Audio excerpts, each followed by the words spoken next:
ಸಮುವೇಲನ ಎರಡನೆಯ ಗ್ರಂಥದಿಂದ ವಾಚನ. ಸೌಲನು ಸತ್ತ ನಂತರ ಸಂಭವಿಸಿದ ಘಟನೆಗಳು.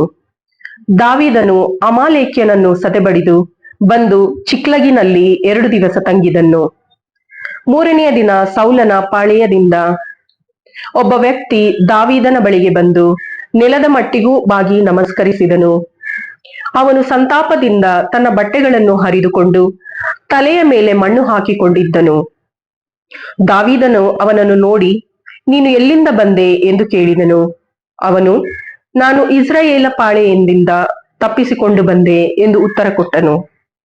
ಆಗ ದಾವೀದನು, ಏನಾಯಿತೆಂದು ತಿಳಿಸು ಎನ್ನಲು ಆ ವ್ಯಕ್ತಿ, ಇಸ್ರಾಯೇಲರು ರಣರಂಗದಿಂದ ಓಡಿ ಹೋದರು, ಅನೇಕರು ಮಡಿದರು, ಸೌಲನು ಅವನ ಮಗ ಯೋನಾತನನು ಮರಣ ಹೊಂದಿದರು ಎಂದು ತಿಳಿಸಿದನು.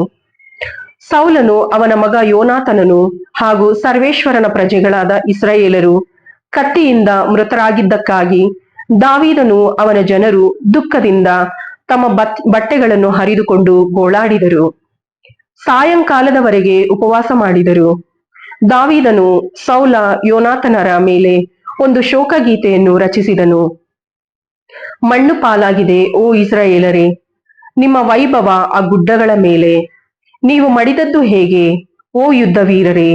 ಸೌಮ್ಯರು ಅತಿ ಪ್ರಿಯರು ಆ ಸೌಲ ಯೋನಾತನನು ಬಾಳಿನಲು ಸಾವಿನಲು ಬಿಟ್ಟಲ ಅಗಲದವರು. ಹದ್ದಿಗಿಂತ ಅಧಿಕ ವೇಗ ಅವರದು, ಸಿಂಹಕ್ಕಿಂತ ಹೆಚ್ಚಿನ ಶಕ್ತಿ ಅವರದು. ಸೌಲನಿಗಾಗಿ ಅತ್ತು ಪ್ರಲಾಪಿಸಿ, ಇಸ್ರಾಯೇಲಿನ ಮಹಿಳೆಯರೇ, ಉಲ್ಲಾಸಕರ ರಕ್ತಾಂಬರಗಳನ್ನು ಉಡಿಸಿದವನು ಅವನೇ ಅಲ್ಲವೇ ನಿಮಗೆ? ಅವುಗಳ ಮೇಲೆ ಸುವರ್ಣಾಂಬರಗಳ ತೊಡಿಸಿದವನು ಅವನೇ ಅಲ್ಲವೇ ನಿಮಗೆ?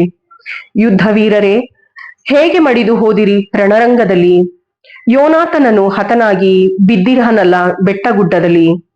ಯೋನಾತನನೇ, ಸಹೋದರನೇ, ಮನೋಹರನೇ, ನಿನ್ನ ಮರಣ ತಂದಿದೆ ಅತೀವ ಸಂಕಟ ನನಗೆ. ನನ್ನ ಮೇಲೆ ನಿನಗಿದ್ದ ಪ್ರೀತಿ ಅದೆಷ್ಟು ಆಶ್ಚರ್ಯಕರ, ಸತಿ ಪ್ರೇಮಕ್ಕಿಂತಲೂ ಅದು ಅಮೋಘಕರ. ಅಯ್ಯೋ, ಆ ಪರಾಕ್ರಮಶಾಲಿಗಳು ಹೇಗೆ ಹತರಾದರು, ಯುದ್ಧಗಳು ಹೇಗೆ ಹಾಳಾದವು. ಪ್ರಭುವಿನ ವಾಕ್ಯವಿದು. ದೇವರಿಗೆ ಕೃತಜ್ಞತೆ ಸಲ್ಲಲಿ. ಕೀರ್ತನೆ. ಶ್ಲೋಕ. ಬೆಳಗಲಿ ನಿನ್ನ ಮುಖಕಾಂತಿ, ಪಡೆವೆವು ರಕ್ಷಣೆಯನ್ನು. ಕಿವಿಗೊಟ್ಟು ಆಲಿಸು ಇಸ್ರಾಯೇಲರ ಮೇಷಪಾಲನೆ. ಜೋಸೇಫನ ವಂಶವರು ಕುರಿ ಹಿಂಡಿನಂತೆ ಕರೆತಂದವನೇ, ವಿರಾಜಿಸು ಕೆಬೂರಿನ ಮಧ್ಯೆ ಆಸೀನನಾದವನೇ. ಶೋಭಿಸು ಎಫ್ರೈಮ್, ಬೆನ್ಯಾಮಿನ್, ಮನಸ್ಸೆ ಕುಲಗಳ ಮುಂದೆ. ತೋರ್ಪಡಿಸು ನಿನ್ನ ಶೌರ್ಯವನ್ನು, ಬಂದು ಜಯಪ್ರದನಾಗು ನಿನಗೆ. ಶ್ಲೋಕ. ಬೆಳಗಲಿ ನಿನ್ನ ಮುಖಕಾಂತಿ, ಪಡೆವೆವು ರಕ್ಷಣೆಯನ್ನು. ಸ್ವಾಮಿ ದೇವನೇ, ಸರ್ವೇಶ್ವರನೇ, ಅದೆನಿತು ಕಾಲ ನೀ ಮುನಿದಿರುವೆ, ನಿನ್ನವರ ಮೊರೆಯನಾಲಿಸದಿರುವೆ. ರೋದನವನೇ, ಅವರಿಗೆ ಅನ್ನವಾಗಿಸಿರುವೆ. ಹರಿಯುವ ಕಂಬನಿಯನ್ನೇ ಪಾವನವಾಗಿಸಿದೆ. ನೆರೆಯವರಿಗೆ ನಮ್ಮನ್ನು ಕಾಲಹರಣವಾಗಿಸಿದೆ. ಶತ್ರುಗಳ ಅಪಹಾಸ್ಯಕ್ಕೆ ನಮ್ಮನ್ನು ಗುರಿಪಡಿಸಿದೆ. ಶ್ಲೋಕ. ಬೆಳಗಲಿ ನಿನ್ನ ಮುಖಕಾಂತಿ, ಪಡೆವೆವು ರಕ್ಷಣೆಯನ್ನು. ಘೋಷಣೆ. Alleluia, alleluia. ನನ್ನನ್ನು ಪ್ರೀತಿಸುವವನು, ನನ್ನ ಮಾತನ್ನು ಕೈಗೊಂಡು ನಡೆಯುವವನು, ಅವನನ್ನು ನನ್ನ ಪಿತನೂ ಪ್ರೀತಿಸುವರು. ಅಲ್ಲೆಲುಯ. ಮಾರ್ಕನು ಬರೆದ ಪವಿತ್ರ ಶುಭ ಸಂದೇಶದಿಂದ ವಾಚನ. ಯೇಸು ಮನೆಗೆ ಹೋದಾಗ ಜನರು ಮರಳಿ ಗುಂಪು ಗುಂಪಾಗಿ ಬಂದರು. ಯೇಸುವಿಗೂ ಶಿಷ್ಯರಿಗೂ ಊಟ ಮಾಡಲು ಕೂಡ ಬಿಡುವಿಲ್ಲದೆ ಹೋಯಿತು. ಈತನಿಗೆ ಹುಚ್ಚು ಹಿಡಿದಿದೆ ಎಂದು ಜನರು ಮಾತನಾಡಿಕೊಳ್ಳುತ್ತಿದ್ದರು. ಆದ್ದರಿಂದ ಯೇಸುವಿನ ಬಂಧುಗಳು ಯೇಸುವನ್ನು ಹಿಡಿದು ತರಲು ಹೊರಟರು. ಪ್ರಭುವಿನ ವಾಕ್ಯವಿದು. ಕ್ರಿಸ್ತರೇ, ನಿಮಗೆ ಸ್ತುತಿ ಸಲ್ಲಲಿ.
ಅದ್ಭುತವ ಮಾಡಿದರೇಸು ನಿತ್ಯ ಸಹಾಯ ಮಾತೆ ಪ್ರಭು ಕ್ರಿಸ್ತರ ನಲ್ಮೆಯ ದಾತೆ ನಿನ್ನ ಮಕ್ಕಳು ನಾವು ತಾಯೇ ನಮಗಾಗಿ ಪ್ರಾರ್ಥಿಸುತ್ತಾಯೇ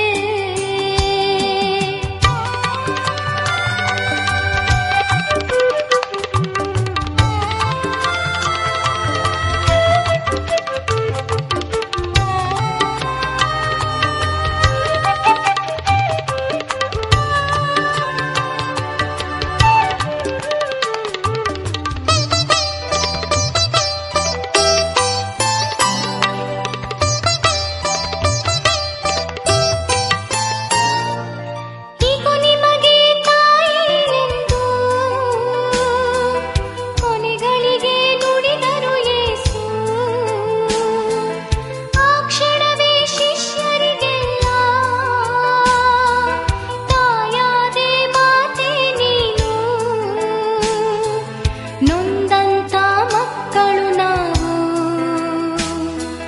ನಮಗಾಗಿ ಪ್ರಾರ್ಥಿಸುತ್ತಾಯೇ ನೊಂದಂಥ ಮಕ್ಕಳು ನಾವು ನಮಗಾಗಿ ಪ್ರಾರ್ಥಿಸುತ್ತಾಯೇ ನಿತ್ಯ ಸಹಾಯ ಮಾತೆ ಪ್ರಭು ಕ್ರಿಸ್ತರ ನಲ್ಮೆಯ ದಾತೆ ನಿನ್ನ ಮಕ್ಕಳು ನಾವು ತಾಯೇ ನಮಗಾಗಿ